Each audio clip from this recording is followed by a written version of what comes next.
կապված լսենք ձեր գնահատականը եւ գիտեմ բավականին ծավալուն նյութ եք պատրաստել առողջապահական եւ կրթական թեմայի շուրջ, բայց մինչ այդ եթե կարելի է սկսենք հենց այս հարցից Սահմանային կրակոցներ, մեր սահմանի բնակիչներն ահազանգում են այդ կրակոցների մասին, բայց սրան զուգահեռ Հայաստանի իշխանությունները երեկվա դրությամբ Պիտեմս Ալեն Սիմոնյանի ասում է դրանք մեր դիրքերի ուղղությամբ չեն, կարծեմ մեկն է եղել, այսպես էլի ոնց որ ձեռքի հետ ասում է Ալեն Սիմոնյանը, բայց գյուղացիները բարեբուն իմաստով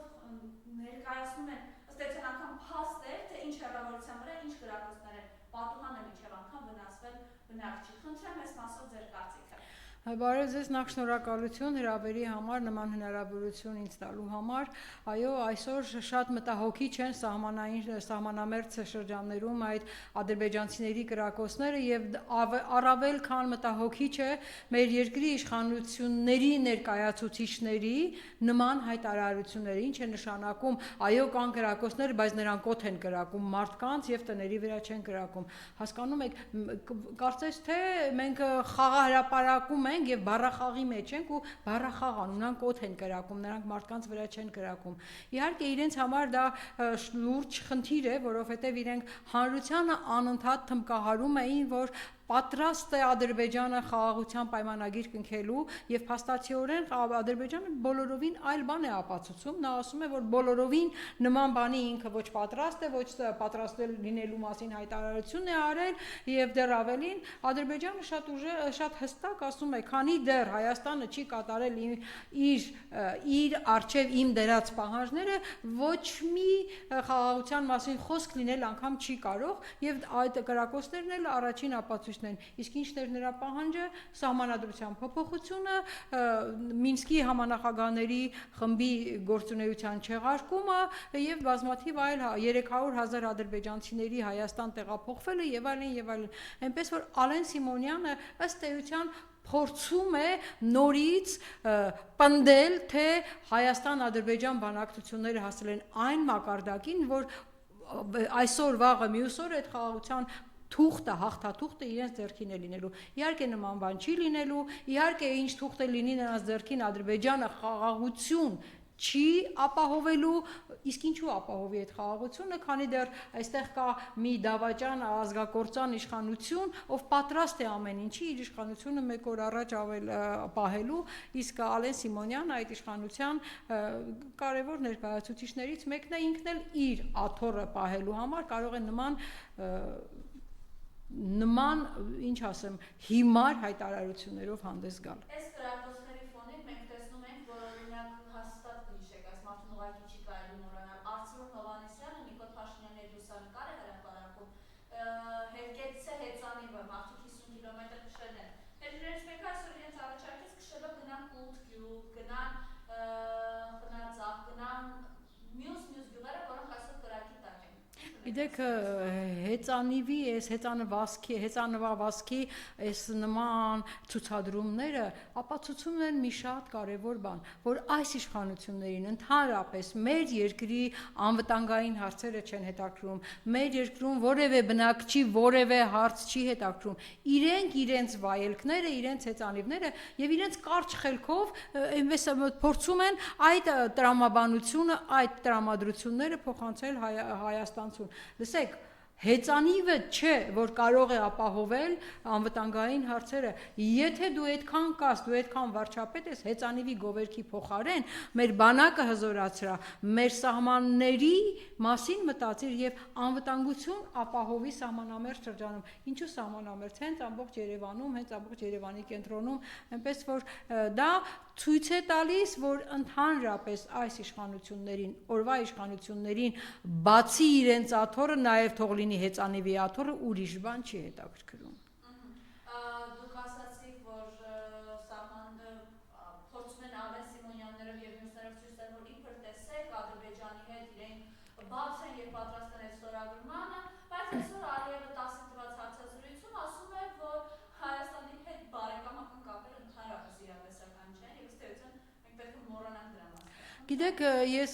շատ հաճախ եմ ասել եւ ելի եմ կրկնում, որ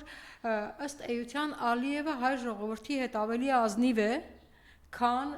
օրվա իշխանությունը ՆՓ-ն ու Ալեն Սիմոնյաններն ու մյուսները, որտեղ նա հստակ ասում է, դուք Քանի դեռ իմ պահանջները չեք կատարել, ընդհանրապես ձեր հետ բանակցությունների մասին խոսելն ավելորդ է, քանի դեռ դուք չեք հրաժարվել ցեղասպանության միջազգային ճանաչման գործընթացից, քանի դեռ դուք չեք փոխել սահմանադրությունը, որտեղ հստակ ասվում է հղում է կատարվում անկախության հռչակագրին, իսկ այդտեղ հստակ խոսվում է Արցախի ինքնորոշման իրավունքի մասին, Արցախի, Հայաստանի երաշխավոր լինելու մասին, քանի դեռ դուք այս ամենը չեք արել, ինչ բանակցությունների մասին է խոսքը, եւ ընդհանրապես Ալիևը այսօր բարձրաձայն ասում է, որ Երևանն էլ է իրենցը, Սևանն էլ է իրենցը եւ ինչ Հայաստան։ Եվ այլի կրկնում եմ, սիրելի ժողովուրդ, դուք իմացեք, որ Նիկոլ Փաշինյանը ավելի ադրբեջանամետ ու թրքամետ է, քան Ալիևը երևի թե։ Ես էլ ասում եմ, որ նա ավելի ադրբեջանամետ ու թրքամետ է, քան հենց Ալիևը երևի ինքը։ Ես չեմ կարող նրա կենսաբանական տվյալների մասին որևէ բան ասել, բայց ինքը ողջամիտ կասկած առաջացնող հայտարարություն է։ Այնպես որ չեմ էլ կարող հերքել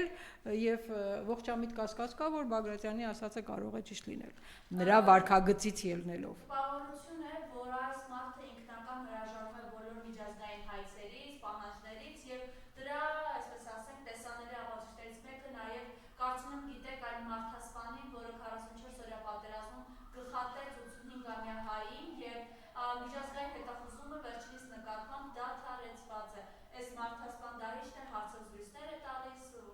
հպարտորեն խոսում։ Ինչ ունեք ասել։ Ես ուզում եմ ասել, որ ըստ էության Նիկոլ Փաշինյանը հենց նման դեպքերի էլ ձգտում է, հենց նման բաների էլ ձգտում է, այո, նա դրանով փորձում է հայ հանրության մեջ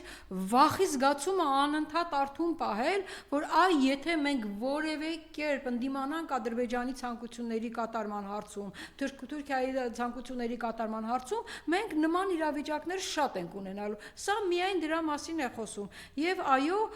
այստեղ արդեն նորից չես կարող չկրկնել Բագրատյանի ասածը, որ ինքը ավելի ադրբեջանցի ու ավելի թուրքամետ է, քան որևէ թուրք կամ ադրբեջանցի։ Դա իր միգուցե նաև իր համար հարազատ մարդու ազատազրկման մասին, ազատություն ստանալու մասին է խոսում։ Ողջունում է այդ փաստը։ Ըստ էության հանրությունը այլևս արթնանում է եւ տիմերում իրենց պարտությունը դրա նաեւ ցուցիչն է, որ այս մարդիկ թե ինչ ավերտ են բերել եւ շարունակում են բերել։ Կխնդրեմ Գյումրի Փարաքար ինստիտուտների ձեր գնահատականը։ Այո, շնորհակալություն, շատ կարևոր հարցի ենք անդրադառնում, սիրելի հանրություն, այնպես չի, որ այս իշխանությունը տիմերում առաջին անգամ պարտվեց։ Նա պարտվել էր դեռևս 21 թվականին Վանաձորում, 23 թվականին Երևանում, պարտվել էր Ալավերդում, Բերդում, տարբեր համայնքներում, հա, Ախուրյանում, Ամասիայում եւ այլն, բայց Գյումրիում այս հաղթանակը, ՔՊ-ի պարտությունը եւ ընդդիմադիր ուժերի հաղթանակը մի ուրիշ բովանդակություն ստացավ, ինչու, որովհետեւ ըստ էության իշխանությանը հարող ուժերից միայն ՔՊ-ն անցավ եւ անցավ 36%-ով եւ այդքան մեծ վարչական ռեսուրսի կիրառման արդյունքում։ Փաստորեն ՔՊ-ին չօգնեց ոչ այդ վարչական ռեսուրսի օգտագործումը, ոչ վախի մթնոլորտում ընտրողներին տեղամասեր տանելը, ոչ այդքան ՔՊ պաշտոնյաների այնտեղ գործուղելը, ոչինչ չօգնեց, ոչ ընդդիմադիր թեկնածուներին տարբեր բռնաճնշումների ենթարկելը։ Իրականության մեջ գյումրեցին ու փարաքարցին ապացուցեցին, որ այո,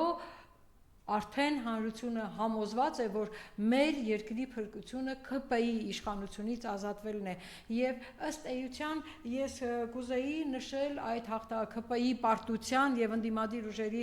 հաղթանակի մի քանի կարևոր ձեռքբերումներից ոչ միայն այն, որ ընդդիմադիր ուժերը տարան մանդատների մեծամասնությունը ձևավորվող ավականու կազմում, այլ նաեւ առաջինը եւ որ ամենակարևորներից մեկն է Գյումրիում եւ Փարաքարում մեր հանրությունը ապացուցեց, որ ասֆալտը երբեք չի փոխարինում մեր հայրենիքին։ Այն ինչ որ ես ասում էի վանաձորցիների մասին, հիմա արդեն կրկնում եմ թե գյումրեցիների, թե փարաքարցիների համար։ Նա ապացուցեց ԿՊ-ին, որ ասֆալտով հանրության աչքերը փակել այլևս չի լինի։ Երկրորդ մի կարևոր ձեռքբերում հանրությանը անընդհատ այս իշխանությունները վախեցնում էին նախկինների վերադարձով։ ցույց տվեց, ապացուցվեց, որ այդ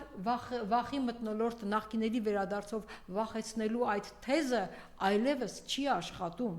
Նրանք փորձում են, իշխանությունը փորձում էր ընդդիմադիր ուժերի մեջ այսպես տարանջատումներ դնել, ամեն ինչ անել, որպեսզի հանկարծ ընդդիմադիր ուժերը չմիավորվեն ընդդեմ ՔՊ-ի, բայց փաստացիորեն դա էլ նրանց մոտ չստացվեց։ Ամենակարևոր արդյունքներից մեկը նաև Գյումրիում Եվրոքվեի, այսպես ասած, այդ դաշինքի պարտությունն էր։ Հիշենք, որ երևի մեկ ամիս չկա, մեկ ամիս նախորդ քարորիայի ժամանակ քննարկվեց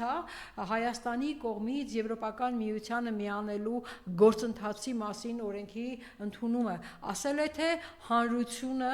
հայ ժողովուրդը, իրենք նշում էին ժողովրդի կամքն արտահայտելով, հանրությունը պատրաստ է դեպի Եվրոպական միություն գնալու։ Այս ընտրությունը ցույց տվեց, որ այդ թեզը նույնպես ընդհանրապես կյանքում գոյություն ունենալու իրավունք չունի։ Եվրաքվեն այնտեղ Գյումրիում տարավ ընդամենը 4% 5% էլ չտարավ, չեմ ասում դաշինքի համար անցողի քշեմը, իսկ եթե խոսում են ժողովրդի կամքի մասին, ապա ժողովրդի կամքը սահմանադրության արտահայտվում է միայն հանրաքվեով, եւ հանրաքվեում պետք է մասնակցի ընտրողների առնվազն 25%-ը եւ կողմ քվեարկի մասնակիցների կեսից ավելին, բայց ոչ պակաս քան ընտրողների 25%-ը։ Տեսեք, ընտրողների ամբողջ ցանկի 25%-ը ուր, մասնակիցների ընդամենը 4.6%-ը ուր։ Սա է իրենց ընդունած, միաձայնորեն ընդունած օրենքի նախագծի հստակ պատկերը։ Եվ մի կարևոր արձանագրում էլ, որ ես կուզեի անպայման նշել, այս Գյումրիի եւ Փարաքարի ընտրությունների որպես արդյունք, դա նաեւ խորհրդարանական ընդդիմության քվոտաներով հանձնաժողովների անդամների կատարած իրական հերոսական աշխատանքներ։ Եթե չլինեին այդ հանձնաժողովի անդամները, մենք շատ առավել քան համոզված ենք, որ իշխանությունը ամեն ինչ կաներ հենց այնտեղ լցոնումներ անելու, հենց այնտեղ ընտրողների ավելի շատ մեծ ճնշումներ անելու, իհարկե այդ ամեն ինչը եղել է ընդհուպ մինչև ամբողջ քաղաքում հոսանքի անջատումը, բայց հանձնաժողովի անդամները կարողացան ամեն կերպ պահել ընտրողի գյումրեցու փարաքարցու քվեն, եւ դա նորից շատ կարեւոր արձանագրում էր։ Եվ թիմ ընտրությունները մեզ ապացուցեցին, որ այո, հանրությունը արդեն համոզվել է, որ այս իշխանություններից ազատվելը մեր միակ եւ առաջին խնդիրն է, որը կբերի երկրի փրկության, եւ ես համոզված եմ, որ առաջիկա մյուս թիմերում, եթե այս իշխանությունը համարձակվի նորից ընտրությունների գնալ, լինի արտահերթ, լինի հերթական, պատկերը, եթե ավելի խորքային չի լինելու հաղթանակները, առնվազն կրկնվելու եւ ավելի վատ ցուցանիշներ հաստատ չեն արձանագրվելու։ Այնպես որ, սիրելի հանրություն, այո, մենք պետք է թե արտահերթ, թե հերթական ընտրությունների համար առաջին պլան մտածենք այս իշխանություններից ազատվելու մասին։ Եվ մի կարևոր բան էլ այս ընտրությունները արձանագրեցին, որ տեսեք, մասնակցության տոկոսը ինչքան բարձր է, այնքան այս իշխանությունների վերարտադրության հնարավորությունը քիչ է։ Եվ սիրելի հանրություն, մի ալարեք, անպայման մասնակցեք այդ ընտրություններին, թեկուզ մասնակցեք եւ գնացեք բոլորին դեմ քվեարկեք, բայց մասնակցեք, որպեսզի մասնակիցների մեջ արդեն նրանց ստացած ձայնային տոկոսները շատ քիչ լինեն եւ ավելի քիչ մանդատներ ստանան։ Սրանք թիմ ընտրությունների մասին, որ ես կուզեի անպայմանորեն խոսել եւ հատկապես նորից շնորհավորել Գյումրիում եւ Փարաքարում ընդդիմադիր ուժերի հաղթանակի մասին եւ հույս հայտնել։ Բայց սա նաեւ պետք է ասում եմ, որ հիմա կայացել է, սա պետք է նաեւ ալիք ստանա, որպեսզի գիտեք, ըստ ըստ էության, անկեղծ ասած, ես երբեք չէի էլ կասկածում, որ այդ համախմբումը չի լինելու։ Իհարկե, ես համոզված եմ, որ այդ համախմբումը լինելու է, որովհետև այս ուժերը ընտրության էին եկել հենց իշխանություններին դեմ, չնայած մենք վաղուց տեսել ենք, ուժեր, որոնք նորից որպես ընդդիմադիր հանդես են եկել ընտրություններում, տարել են քվեներ եւ վերջում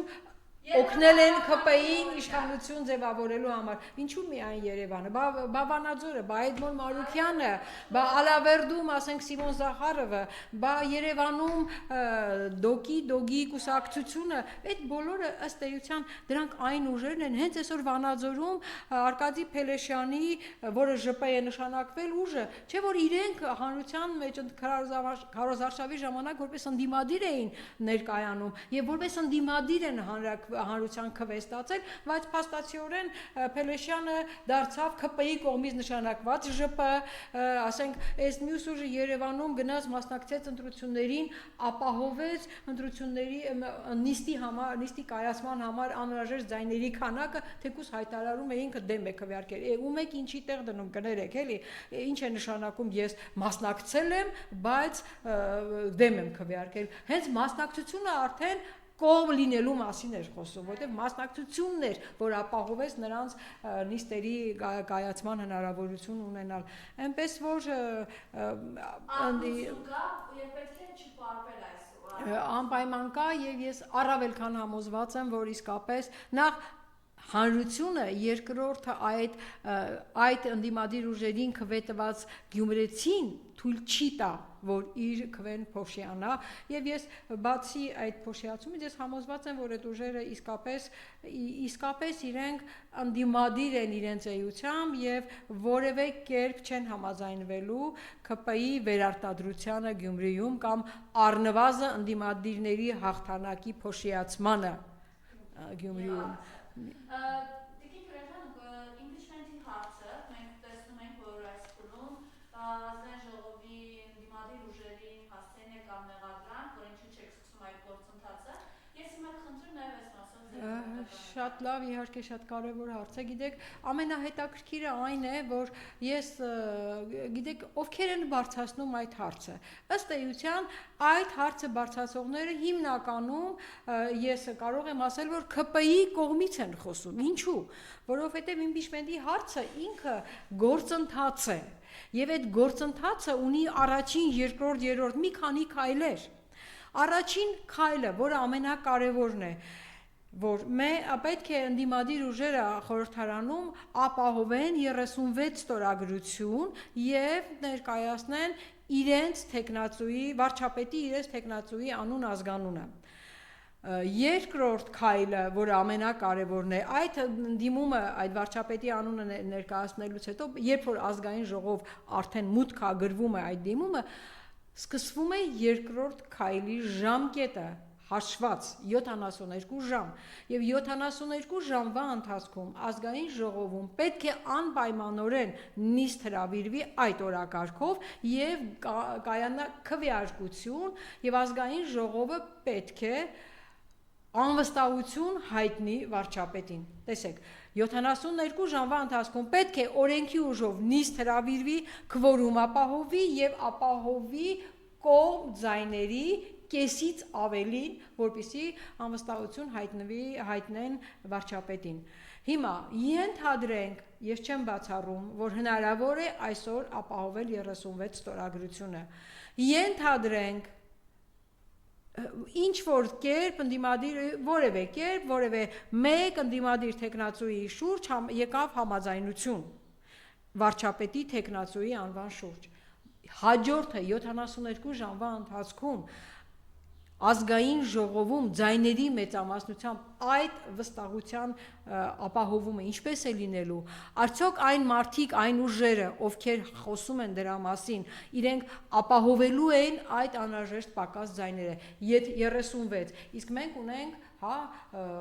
առնվազն 107 պատգամավոր եւ հետեւաբար կեսից ավելին պետք է մասնակցեն եւ այդ մասնակիցները կեսից ավելին պետք է կողմ քվեարկեն, իսկ կեսը դա արդեն ինչքանն է 154-ը, այսինքն 36-ին պետք է +18 լինի առնվազն, որ մենք կարողանանք կողմ քվեարկությամբ անվստահություն հայտնելու մասին ազգային ժողովի որոշում ունենալ։ Հիմա այդ մարդիկ, ովքեր որ հայտարարում են, որ նման գործընթաց ինչու չի սկսվում, անընդհատ աղմուկ են բարձրացնում, իրենք ունեն այդ 18 իշխանական падգամավորների խումբը, ովքեր կողմ են քվեարկելու վարչապետի, ասել է թե ՆՓ-ի հրաժարականի հարցը, ՆՓ-ին անվստահություն հայտնելու հարցը։ Մենք շատ լավ տեսնում ենք, որ եթե որևէ իշխանական падգամավոր որևէ հարցում, որևէ կերպ փորձում է ընդդիմանալ Նիկոլ Փաշինյանին կամ նրա խոստումներից, նրա որոշումներից մի փոքր շեղվում է, նրան կամ SMS են ուղարկում, ինչպես օրինակ Հակոբ Ասլանյանին եւ Հովիկ Աղազարյանին, եւ նրանք դարձան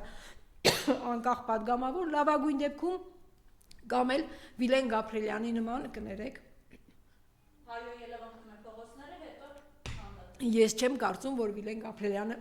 ըստ էության մանդատը վայր դրեց, որովհետև ինքը հայհոյել էր։ Ավելի շուտ ես համոզված եմ, ներքին համոզում ունեմ, ողջամիտ կասկած ունեմ, որ նրան չի ներվել այն հայտարարությունը, որ ինչու հիմա մանդատս վայր դնեմ, միևնույն է 26 թվականին չենք ընտրվելու։ Այդ հայտարարությունը չի ներվել։ Այսինքն, եթե որևէ падգամավոր խմած վիճակում նույնիսկ հայտնում է իր տեսակետը, որը հակառակն է իշխող ուժի, այդ մարդու մանդատը վայր դնել են տալիս, հասկանում եք։ Այսինքն, այն մարդիկ, այն ուժերը, ովքեր այսօր խոսում են իմպիչմենտի մասին, նրանք պետք է ցույց տան, ապացուցեն հանրությանը, որ այս գործընթացը իրականում արդյունք հասնելու գործընթաց է, եւ եթե ազգային ժողովը չի ընդունում այդ որոշումը, այն է անվստահություն հայտնել գործող վարչապետին, դա նշանակում է, որ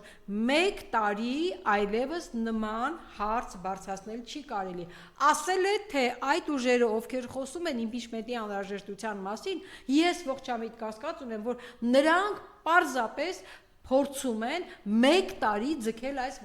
բոլոր հնարավոր, կասեցնել բոլոր հնարավոր այն գործողությունները, որոնք կարող է միգուցե 3 ամիս, 4 ամիս, կես տարի հետո վարչապետի հրաժարականի հարց լուծեն։ Այսինքն դուրս է գալիս, որ այդ ուժերը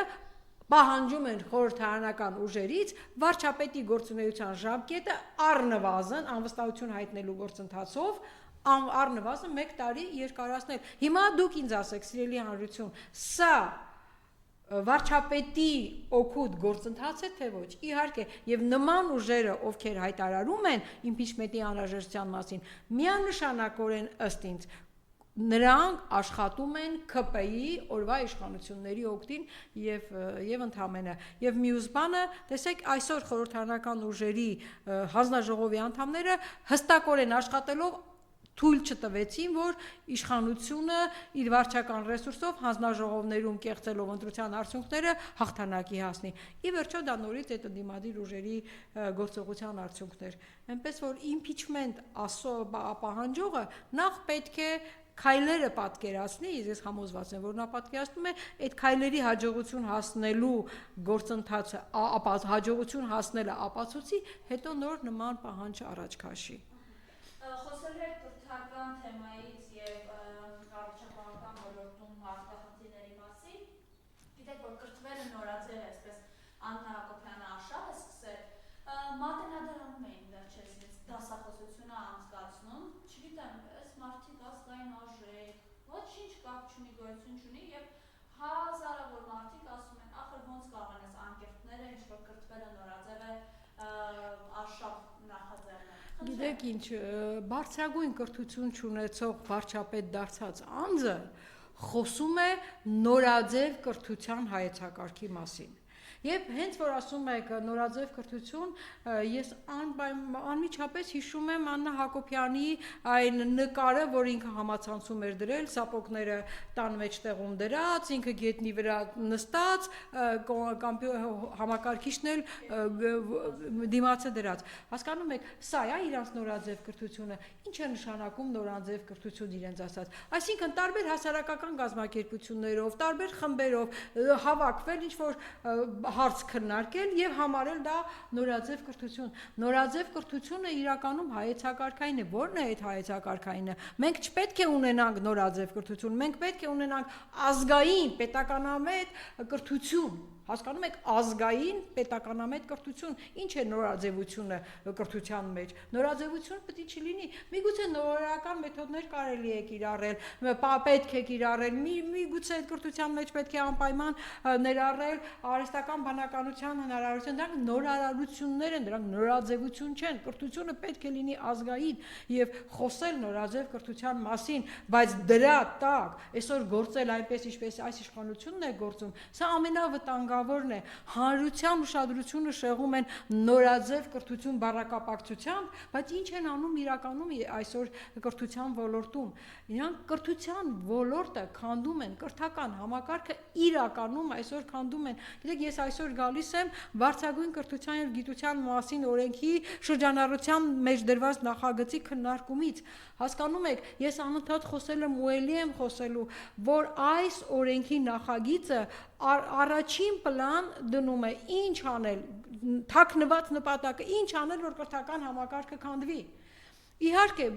ես կարող եմ պնդել իմ ասածը, տեսեք, ես բերեմ մեջբերումներ այդ օրենքի նախագծի կետերից, հոդված 15, հստակ ասում է, որպեսզի բուհը Հայաստանի Հանրապետությունում գործի, նա պետք է ունենա լիցենզիա, պետք է լիցենզավորվի, իսկ որպեսզի ինքը լիցենզավորվի բուհը, պետք է բուհում սահմանվի ուսանողների սահմանային տեղ, որը չի կարող պակաս լինել 4000-ից։ Ուսանողների սահմանային քանակ է սահմանվում բուհի գործունեության համար, ոչ պակաս կան 4000-ից։ Հիմա ինձ հարց է առաջանում, իմ մոտ հարց է առաջանում, ինչու պետք է օրինակ արվեստի բուհը ունենա 4000 ուսանող, ինչու օրինակ մարզային բուհը պետք է ունենա 4000 ուսանող, ինչու պետք է որոշակի մասնագիտություններով բուհը ունենա 4000 ուսանող, եւ արդյոք ուսանողների քանակը բավարար է, որpեսզի մենք խոսենք բարձրագույն կրթությունում որակյալ կրթության ապահովման մասին։ Եվ դեռ հաջորդ կետը Հիմա ասում է բուհի ուսանողների սահմանային տեղ, այսինքն այդ 4000-ը պետք է համապատասխանի ներկայացված ենթակառուցվածքներին։ Սա ինչ է նշանակում։ Սա նշանակում է, որ բուհը պետք է անպայմանորեն ապահովի 4000 ամենակիչը 4000 ուսանողի համար լաբորատորիաներ, դասախոսական, պրոֆեսորադասախոսական կազմ եւ այլն եւ այլն։ Այսինքն այդ ենթակառուցվածքների ապահովում, սարքավորումներ նոր այս լաբորատորիաների ենթակառուցվածքների ապահովումը ենթադրում է մեծ գումարներ, նշանակում է բուհը, որպեսզի ինքը լիցենզիա ստանա, մեծ գումարներ պետք է ներդնի, որպեսզի այդ ենթակառուցվածքները ապահովի։ Եվ հաջորդ կետում, երբ որ ես դրա մասին խոսում եմ, ընդդիմանում են ասում են հաջորդ կետում այսպիսի բան կա, տեսեք, 3 տարի անընդմեջ համալրվում է լիցենզիայով, եթե 3 տարի անընդմեջ համալրվում է սահմանային տեղերի 50%-ից պակասը, ապա նոր բուհը զրկվում է լիցենզիայից։ Այսինքն 4000 ուսանողի համար ենթակառուցվածք ապահովված ինստիտուտը բուհը, եթե 1999 ուսանողով 3 տարի անընդմեջ աշխատում է, նոր այդ դեպքում զրկվում է, հակառակ դեպքում չի զրկվում։ Հիմա ինձ մոտ շատ պարզ հարց է առաջանում։ Եթե բուհը ունի 2001 ուսանող եւ տարիներ անընդհատ ինքը 2001 ուսանող է ունենում, ուրեմն ինքը գործելու է, չէ՞, ըստ այս կարգի, այո, գործելու է։ Եվ եթե գործելու է 2001 ուսանողով, ինչու ենք այդ բուհին պարտադրում 4000-ով ավել ուսանողի համար ենթակառուցվածքներ ապահովել, չէ՞ որ դա լրացուցիչ ֆինանսական միջոցներ է։ Իսկ որտեղից են բուհի ֆինանսական միջոցները ուսանողների ուսման վարձերից։ Այդ նշանակում է, որ 2000 ուսանողը, 2001 ուսանողը իրենց ուսման վարձերով պետք է ապահովեն 4000-ի համար պահանջվող ենթակառուցվածքներին տրամադրվող ֆինանսական ծախսերը։ Դա չի նշանակում արդյոք ուսման վարձի կրկնակի, եթե ոչ ավելի բարձրացում, իհարկե նշանակում է։ Դա չի նշանակում արդյոք այդ բուհում աշխատող պրոֆեսորադասախոսական կազմի դասախոսների աշխատավարձերի, եթե ոչ իջեցում կրծում, ապա ոչ մի դեպքում ավելացում։ Եվ այս պարագայում երիտասարդ հաջողակ լավագույն մասնագետը ինչու պետք է համաձայնի գալ այդ բուհում դասախոսել։ Եթե կրկնակի եռակի անգամ ավել վարձ է տալու մարզի ուսանողը, ապա ինչու պետք է նա գնա դիմի մարզային բուհ, կգա Երևանում բուհ։ Բա սա մարզային բուհերը փակելու ծրագիր չէ, ինչ է։ Հիմա ինձ անդադ համոզում են, որ ես սխալ ենթադրություն եմ անում։ Արդյոք սա սխալ ենթադրություն է։ Ուսման վարձերը կրկնապատկում, եռապատկում ենք, լավագույն մասնագետներին, երիտասարդ մասնագետների հոսքը աշխատավարձից հացրեցնելով կասեցնում ենք եւ խոսում ենք մարզերում կրթության որակի բարձրացման մասին։ Իհարկե դա չի ստացվի եւ ըստ էության այս օրենքը ընդունելուց հետո իսկապես ոչ միայն մարզային բուհեր, այլև շատ բուհեր իրապես փակվելու վտանգի առաջ են կանգնելու, լավ ենթադրենք 3 տարի հետո։ Եվ փոխարենը սրանք առաջարկում են մենք կազմակառուցելու ենք ակադեմիական քաղաք, որն էլ ունենալու են լավագույն դեպքում 30 տարի հետո։ Այսինքն 3 տարի հետո սկսվելու է բուհերի կազմաքանդման ակնհայտ գործընթացը այս օրենքով արդեն,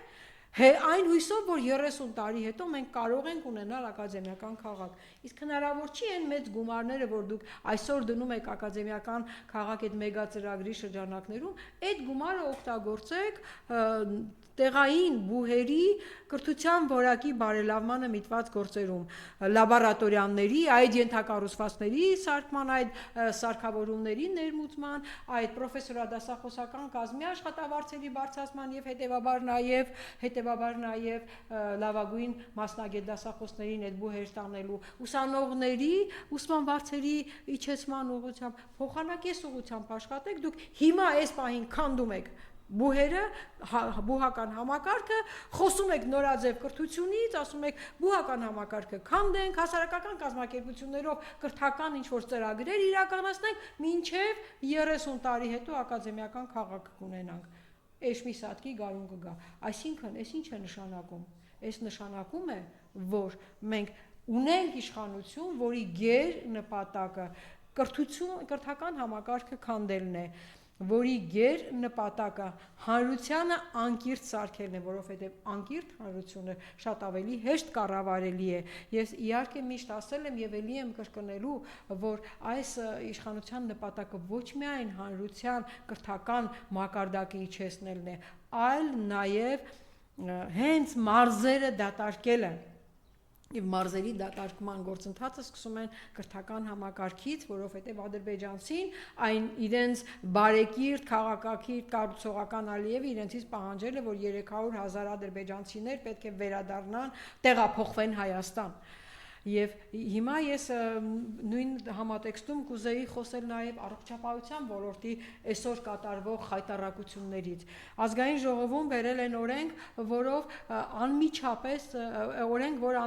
առնչվում է մեր հանրությունում առողջապահության ոլորտում հաշմանդամության կարգի տրամադրմանը։ Տեսեք ինչ օրենք են իրենք բերել, ասում է ընդհանրապես հաշմանդամության կարգի տրամադրումը կամ անձի ֆունկցիոնալության գնահատման մակարդակի ֆունկցիոնալության մակարդակի գնահատման այդ գործընթացը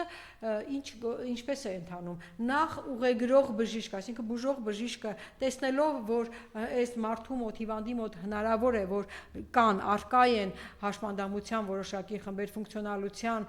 մակարդակը խորն է կամ միջին է կամ բարձր է, նրան ուղեգրում է համապատասխան փորձագիտական հանձնախումբ, որը ուսումնասիրելով գործը պետք է տրամադրի հաշմանդամության խումբ կամ չտրամադրի։ Հիմա